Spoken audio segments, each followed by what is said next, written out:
I'm not great at math, but where will the money, the resources, and the experts come from to build a country that ordinary people spent decades trying to build?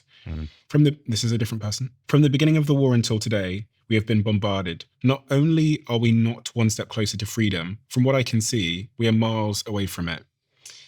From another person in Iran. A whole civilization will die tonight, never to be brought back again. This has deeply terrified me. It raises really the question. A lot of this discourse doesn't speak much to 90 plus million people that are living there and that are having to exist under this terror. And like the best way that I could conceptualize it is I imagined if I'd woken up one day and Vladimir Putin or some other leader around the world had said that they were potentially going to end the civilization that I live in, the country that I live in, tonight, how would I be feeling? And if I was hearing bombs go off all the time, how would I be feeling? And if things were escalating when me and my family lived, how would I be feeling?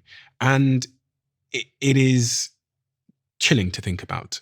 It is truly chilling. It's chilling because this is now moving the needle inside of Iran to make the ordinary person on the street, even the pro-democracy movement, willing to tolerate Iran killing Americans because we're killing them. And we're saying we're going to do it even worse. And we're even beyond that, we're saying at the whim of a president who wakes up thinking maybe this will help save his presidency, he is willing to kill the entire civilization of a country because he thinks maybe this is going to be his golden off-ramp to get out of this problem for himself personally. And by the way, we've in our country, when Al-Qaeda attacked us on 9/11, there was tremendous fear. There would be more attacks by Al-Qaeda in the weeks afterwards. There was just much fear. And I've done the studies of the American public opinion on this.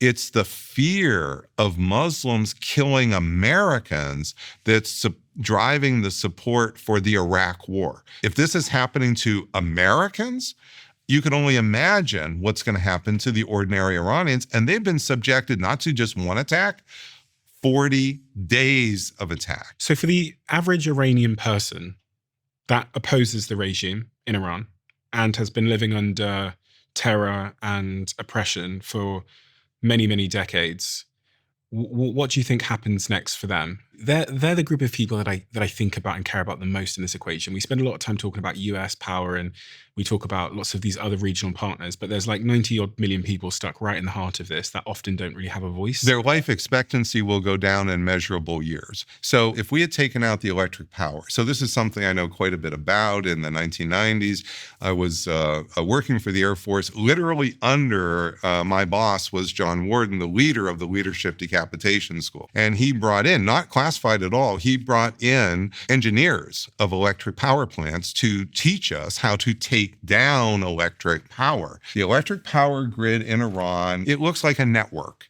And that network has big nodes. That's what President Trump said. He's going to take off the big power plants that produce in the 10s, 20, 30 megawatts range. And there are probably about 130 nodes altogether. But if you just take out the top 10, you're probably going to take down the entire network because the top 10 nodes are distributed in the right places to support different electric power in different regions of the country. You have two choices in targeting sense. You can take out the transformers, in which case you knock it out for a week or two, and it is inconvenient. And yes, there will be some people who will die. There were human chains around those targets, by the way. Those people would die. But if you took out the hulls, the generating hulls. What's that? That's the giant turbines that are huge. There is no backup to those. Each of those is specially made. You will be knocking out that generation for 6 months, 12 months, maybe 18 months at a minimum.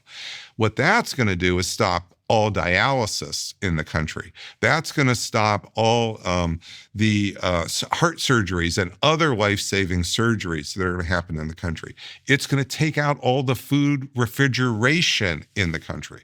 So, you know, when power goes out in your house and goes out for 10 minutes or an hour, it's not so bad. You don't really notice it. But when it goes out for 2 days or 3 days or a week, all the food in your refrigerator spoils and you can't eat it fast enough. You can't give it away fast enough because it's happening to everybody on your block. Well, that's what would happen across the country. So there's going to be an enormous amount of spoilage of food, and that refrigeration then is not going to be available to come back. And so you're going to have enormous hunger problems here. So people that were already malnourished, they are going to be susceptible to more disease. So you will end up lowering the life expectancy in a measurable way of that population.